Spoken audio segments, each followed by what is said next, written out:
Welcome to the Women Money Business podcast. Today I've got with me Jordan Cracknell, and I'm really excited to talk to Jordan about sort of everything she's doing in terms of financial literacy with children. So would you mind just telling us a little bit about who you are and what you do, Jordan, if that's okay? Sure. My name is Jordan Cracknell, and I work in finance. I've been working in finance for about 15 years now. And I started out actually at a hedge fund. I was an assistant at a hedge fund, putting together PowerPoint booklets and formatting way too many documents for my liking. And that was on the buy side. And then 2008 happened, and I got caught up in that. So one hedge fund after another closed as I was working for them. Okay. And so I found myself constantly switching into different hedge funds. And then I found a job on the sell side working on a trading floor for a Russian investment bank called Renaissance Capital. So I spent a few years there on the trading floor. I absolutely loved it. And then I switched over to Deutsche Bank, also on the trading floor. Lots of fun, very exciting. And then I decided that it was time for me to go back to school and to get my master's degrees. So I got a master's in finance, and then I got my MBA from the University of Cambridge. And then I met my husband there. Okay. That was a little unexpected, um, but Not part of the plan. a nice surprise. Yeah. And then, so I moved to London, and I've been working in finance here. I run the UK division of my office now. And we primarily focus on operations and compliance now in finance. Okay. Perfect. So, a few questions. So, I know that you mentioned that you obviously you're working in finance and you've gone into finance. I read a little bit about that about your father, and that Yes. was maybe one of the reasons that you went into sort of the financial world. Could you tell me a little bit about that? Yes. So when I was growing up, my father worked in the World Trade Center, and they used to have these take your daughter to work days. It was very 90s. It was like, Yeah. like women were going to be like the new thing in finance. So they would plan out these full days, and you would go to various departments throughout the firm. And it was very watered down because we were all 10 years old. Yeah. But it was a lot of fun. And, Yeah. you trade stocks and bonds, and they were Yeah. like little pieces of paper and stuff like that. Wow. Um, and you learned about deals, but they were deals for like cookies or jewelry or something like that. Yeah. Yeah. It was super watered down. And I really liked it. I really enjoyed being exposed to that. And and so when I was in university, I was working as an event planner, and I was doing event planning because it was easy to fit into my university schedule. And actually I worked a lot of nights. So I Yeah. go to class during the day, work at parties, Wow. kind of Yeah.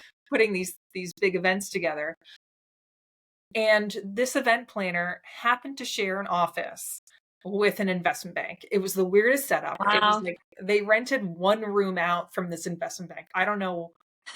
Why? Yeah. Yeah, I know. I was like, it was super weird, but it worked because they got to know me when I was doing the event planning, and they saw how well organized I was, and I was on the phone a lot speaking with vendors, and these were huge events. So we did events for the US Open, like that kind of level, for Yeah. Range Rover, Wow. high-end Okay. clients and stuff like that. And so I graduated, and I was like, I don't really want to do event planning anymore. Wow. And so I kind of walked on over to them and I said, "Hi, I know you're having a bunch of interns starting out in the summer. Can I be one of them?" So that was originally how I got hired, was through an internship over the summer, and then they just kept me on. They said, Okay. "Just stay. We love you." So that And the rest that's is it. history. Yeah, went from there. So, in terms of when you were 10 years old, then, and you went to your dad's office, the office World Trade Center, do you think if you hadn't have had that experience, would you have been interested in finance? No, I don't think so. But it was more than that. I don't think I would have been as comfortable walking over Mm. to them. I wouldn't have Yeah, even, I would have said, oh, this is too out of my wheelhouse, I think. yeah, You yeah, know, I don't yeah. think I would have been as confident with that. And I suppose on the back of that, then I know that you're very passionate about encouraging young females to consider finance as a sort of career choice. So, what would be sort of what do you think their normal barriers would be? What they would probably a lot of them would be in their mind. Like they would be thinking, I wouldn't consider finance because of X. And Yeah. what would you say to that? Like what you know? So I think a lot of it is self-negotiation, but it's hard. You know, so this I wrote a children's book called You Can Count on Penny, and it's aimed for young children, and it's designed to talk about a potential career in finance. Mhm. Um, and it's about a little Arctic fox, and she wants to be more than what she is, Yeah. and she fulfills her dreams. Um, and I think that from the research that I did, actually, parents don't know how to talk to girls about careers in finance. And then there's also a structural um, construct, essentially, where girls don't feel confident enough in doing math and numbers and Yeah. working in maths and sciences. And so it's a big problem on many sides, Mhm. for women and for girls to want to work in finance. They're not exposed to it. They don't feel confident in math. They don't feel confident even in science, which, you know, is also a good, ties into math. Yeah. Um, and, um, and then their parents often just talk to the boys about a career in finance, like, oh, maybe they play golf together, you know, the two guys playing golf together. Oh, can you Yeah. hire my son? And they don't even think about it, Yeah. Yeah. you know. And so I just think it's a big systemic issue, actually. Why do you think that? So like it's interesting that you say that because I when I think of finance I imagine a man in a suit with slick back hair. That is my vision of finance. And it's interesting that you've mentioned that in the research that you've done that you found that women or girls aren't spoken to about finance. Do you think that is just because it's seen as a male dominated profession and that if you're a man you go into finance, if you're female you don't really do that because you don't really do numbers? Is that sort of the general Yes, consensus? I think it's this mentality, and that's all it is. It's just a Yeah. mentality that is blocking women from being in finance, both on the male and female side. But the reality is, you know, there's many intelligent women who can easily Yeah. work with numbers, Yeah.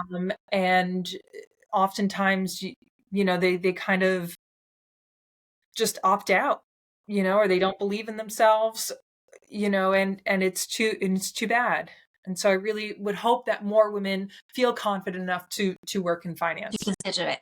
But would you say, so in your experience, when being a female, going into that profession, did you feel odd being a female in that environment? Did you feel that you didn't have the same sort of opportunities, chances, a career progression compared to your male counterparts? Or was it not like that at all? Well, that is really interesting because there are certainly times where I did feel that I was passed over for promotion, Oh, really? um, because, you know, the guy did guy things with the other guys, you Yeah. know, and then you're just like, and you're not part of that group. And so because you're not part of that group doing guy things, you know, out one night, you know, guys night out, you know, Yeah.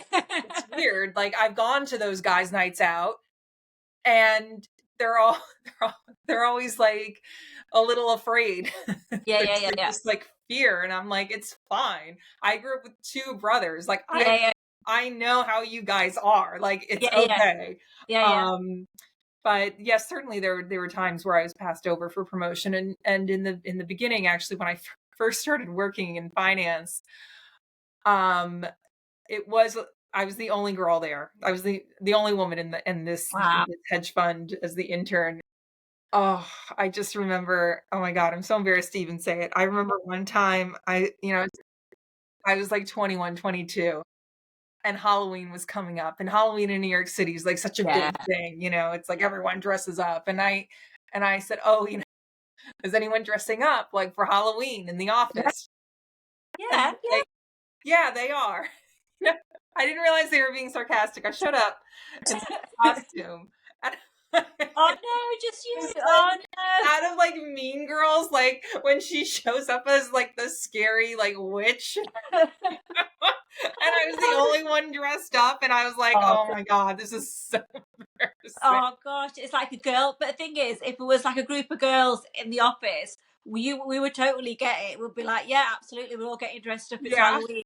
But I suppose that's where it's different with sort of if you're working with obviously a team of males. yeah, From what you're saying, it reminds me of that Friends episode. I don't know whether you've seen it when like I think Rachel has to go and stand out on the balcony and have a cigarette because all of her teammates, all of the team members smoke, and then she doesn't smoke, but then all yeah, the conversations are happening on the yeah, balcony, and then she has to pretend to smoke to get yeah, involved in those conversations. yeah, Although it's funny in that episode, it obviously is symbolic of certain deals or opportunities that are presented in those social environments. And because you're not a smoker in that her situation, or in your case being female compared to a male, yeah, it's just such a shame that those opportunities aren't sort of open, because it's just like you say, meet at the golf course, my son knows, my son did this, can you do that for him?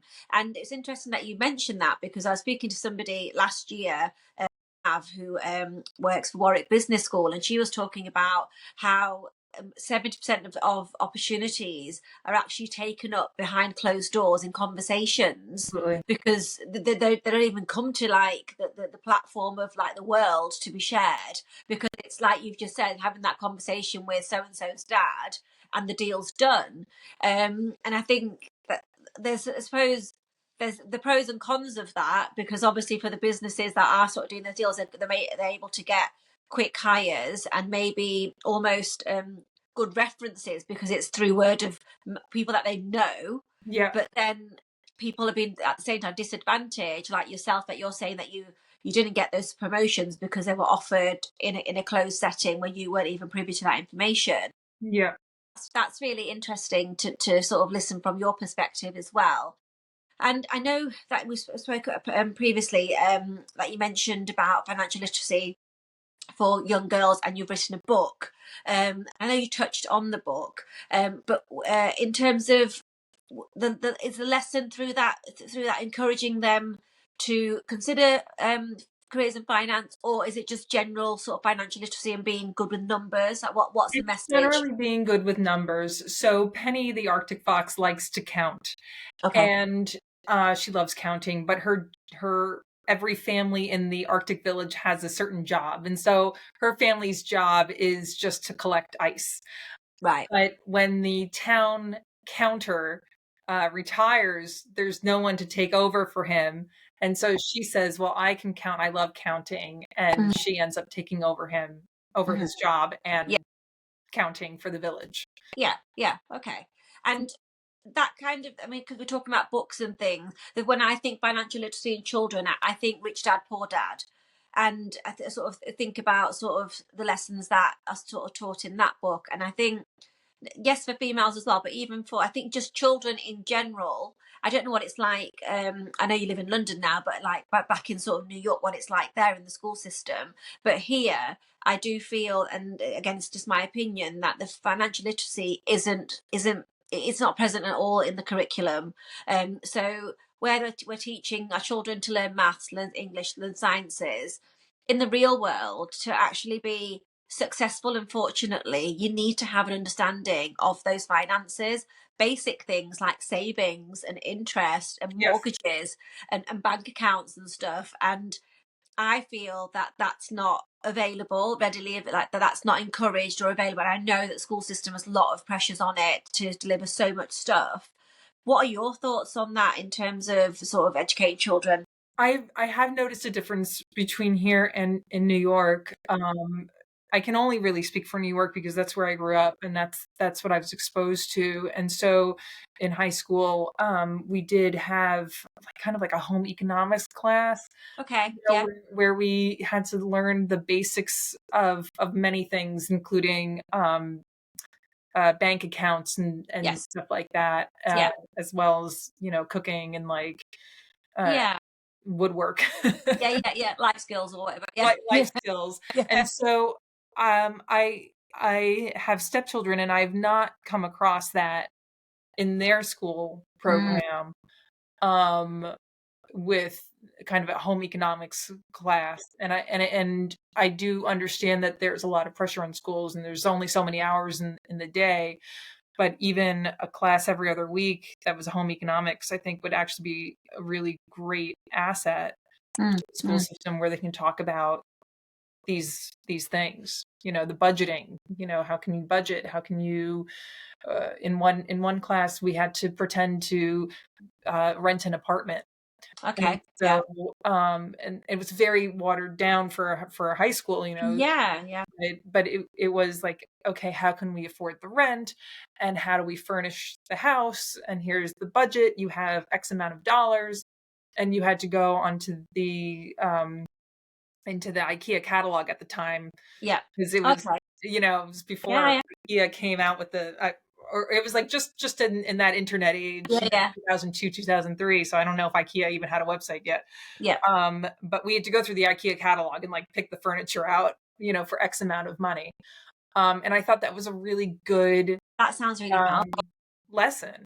Yeah. Absolutely. Absolutely. Because I think that is it really. That is real life, isn't it? Like if you want something, if you want a house and you want these things, how are you going to be able to afford it? You need to budget. You need to have a look at what things cost and actually have a real world understanding. Because as children, you don't realize that this costs this much. And even if you say, if they ask how much it is, so it's £80. They don't know what £80 is. They don't know what £80 gets them.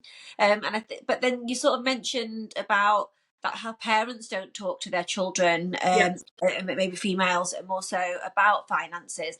What could we do more as parents to financially educate our children, in your opinion? I think that when they get to be of a certain age, depending, for each parent that's a little different, but to give them a debit card with a very small amount of money on it, you know, the parent can decide that, and just a weekly allowance, like this is your allowance, this, and you can budget your money as you see fit. Perhaps that allowance is tied into earning money from chores around the Yeah, house, yeah, yeah. something like that. Um, And I think that that would actually be very beneficial for people to learn about finances. When I was growing up, my father put together this crazy chore sheet. And so it was like typewritten, and every week we did chores around the house. And so some chores were 10 cents and some chores were 25 cents. And we'd have to mark off what we did Yeah, and, yeah. and whatnot. And we'd give him these sheets at the end of the week. And we'd earn money from that. And then we could go to the arcade if we wanted to go to the arcade, or spend it on candy if we wanted to spend it on candy. And so that was really helpful with budgeting and earning money and learning how to do a job and spending money and whatnot. Spending it. This were very small amounts, but to an 8 to 10-year-old, this Yeah, was, yeah, an arcade game. Like this was yeah. life. So And then what did you? So in that instance, then did you tend to just spend all your money, or did you used to save some, or what did I you do? well, I have a piggy bank that does not open, that's full of coins. Yeah, yeah. It's Okay. so I have a bunch of coins still from there, but I did spend some on the arcade games as well. Yeah, yeah. So you sort of you balanced it Balanced it basically. out, yeah. Yeah. So, in terms of sort of, have you always thought that this whole finance is going to be that's it for you? Have you ever thought that you want to do something different to finance, or are you that passionate about it that this is Oh, it? I got working in finance and I absolutely loved it.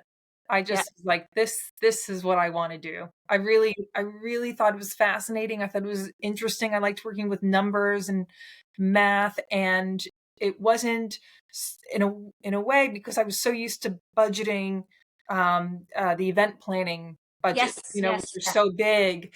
It I wasn't afraid of working with big numbers. Got you. Yeah. It seemed like it flowed really okay. Yeah. And I just never looked back. And I just appreciated also the steadiness of the job. I'm Yeah. just one of Yeah. those people who likes to go into an office every day and know I have the job and work and then come home. I'm not, That my stability. Yeah, Yeah. my brother's an actor and his schedule is crazy and he's always getting a new job here and there. And I'm just Yeah. like, that is not for me. Not for Like you. Not for I'm you. a 9 to 5 kind of gal. Yeah, yeah. So, And have you always been sort of, because you mentioned about girls thinking they're not as strong at numbers, have you been always been quite strong with numbers then because of the way sort of your life's sort of gone? yes. So starting as soon as I could, essentially they put me in advanced classes Okay. uh pretty early on with math and science. Yeah, So so you were naturally you were destined for finance then, really, based yeah. on yeah. Yeah, but it was interesting because, not I didn't always think of it as like an option, Yeah. when I was growing up. But now I'm very happy I went down that path. And then in terms of like, because we're talking about it, like finance as a career choice, but within finance, what sort of different roles are there? And this is just maybe my ignorance or naivety. Like I don't know what are the career opportunities in finance. There are so many different paths, and that was actually one of the more confusing things that I dealt with when I was working in finance. I think it's better now. I think it's more organized now, and I think the banks now do better programs with high schoolers Okay. and with university students, and it's just a little more well organized. Yeah. Um, and so when I started out, I just started at a hedge fund. I didn't, I just didn't realize that that was like where everyone kind of wants to go in Yeah. finance was a hedge fund. Right. And then I realized when I was working at the hedge fund that I really like speaking on the phone and talking to people on the phone. Yeah. And so when I found the job on the trading floor, I was like, this is even better because I can be Better. on the Yeah. phone all the time. Yeah. Yeah. And and so I really liked that aspect. And now I work in operations and compliance, and that's really good for where I am in my life right now. Um, it's a better work-life balance for me. But that's the other thing I was going to say, because you've just mentioned that you like your 9 to 5 and you like to Yeah. sort of know that you're finishing and stuff. And then again, the stereotype I've got in my head is I'm thinking Wolf of Wall Street, and I'm thinking it's all hours, that you like you're working long Yeah. hours, it's stressful. But then you're saying your experience is slightly different to that, and in terms of Oh, well, now it's slightly different, but right, I did do those crazy okay, hours. I okay, did those 12-hour days all really, throughout my 20s. I can wow, tell you I didn't see a lot of sun. I had to take the vitamin D, like I just didn't really go out. wow, It's a big commitment, and I think if you're not in your 20s, you're not going to be able to do it cool, physically, you yeah, know. yeah, yeah, wow. Um but it was a lot of work. It was a lot of work. It was a lot of days from 7 a.m. to 7 p.m., But did you darting enjoy out. it I whilst you were did. there? Were you? Is I it like did. adrenaline rush that you're getting whilst you're there, or Yes. yeah, Yeah. yeah, that Yeah. high performing environment sort of Yeah. situation? Yeah. Yeah. And then when you mentioned that you came to Cambridge to do an MBA, what was that like compared to obviously being in New York City to then Cambridge? So because I'd worked, actually this stemmed from the 20s, working from 7 a.m. to 7 p.m., because I'd worked so much, unless it was for a road show, when I was working on a road show, which is when you take either research analysts around or companies around, kind of travel. In my case, we traveled around the East Coast of the United States. Unless I was on a road show, I wasn't traveling. I Right. wasn't going anywhere because I had to work, and the United States has really, really poor vacation time. Yeah, yeah, yeah. um, so I said to myself, you know what? If I don't go abroad now, I may never do it because I'm just going to be working the whole time. So I purposely chose European business schools to apply to. Okay. And that's why I ended up at Cambridge, because I said, this is it. This is my time to go to Europe in my life. Let Yeah. me go for a year. Let me travel around Europe. And I did. I had a lot of fun, that year at Cambridge. I did travel around a lot. But I also I met a guy. Yeah. So, Yeah. So yeah. how was that in terms of deciding to whereas you were just coming for a year to then actually now I'm staying forever? Yeah. It's funny. I remember my mom being like, "What happened?" It's like, I don't know. I don't know. So it was interesting because I had a little bit of a lockup at my firm. So I had to go back after my MBA was finished to Right. fulfill that lockup. And so I did go back to New York for a little bit, and we did do long distance for a little bit there. But I was pretty miserable, and James was pretty miserable, and my boss could tell I was pretty miserable. Yeah, yeah, yeah. And he was like, just work remote. Yeah, just go to London. Yeah. Go to London and work remote and we'll figure it out. And he was very nice about it. And then COVID happened. And so everyone went remote after that. So it just Yes, kind of worked yes. out. And then in terms of like you mentioned your husband, and obviously he's a Olympic medalist, and has that ever impacted your life, sort of your working life or anything, or are you sort of perceived differently or anything like that? Does that play into your work life or not at all? Um, in finance, no, not necessarily so because um, I work more for an American company, and Right. so James is they love James, but at the end of the day, They he's don't just care about him. Yeah. a guy. Yeah.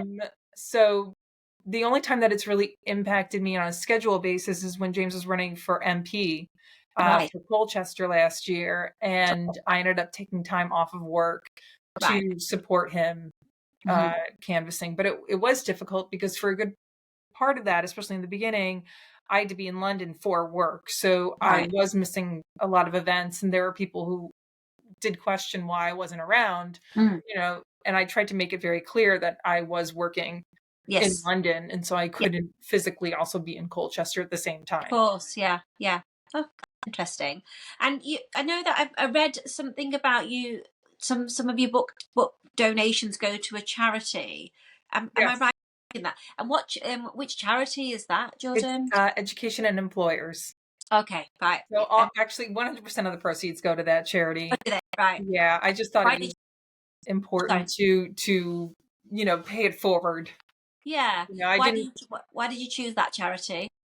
because it just really aligned with what I wanted the book to do. I really wanted that book to be educational and helpful, and uh, it just that charity, someone had recommended it to me, and I researched it, and it seems like it fit with the children's book idea, Hmm. and so that's really why I chose it.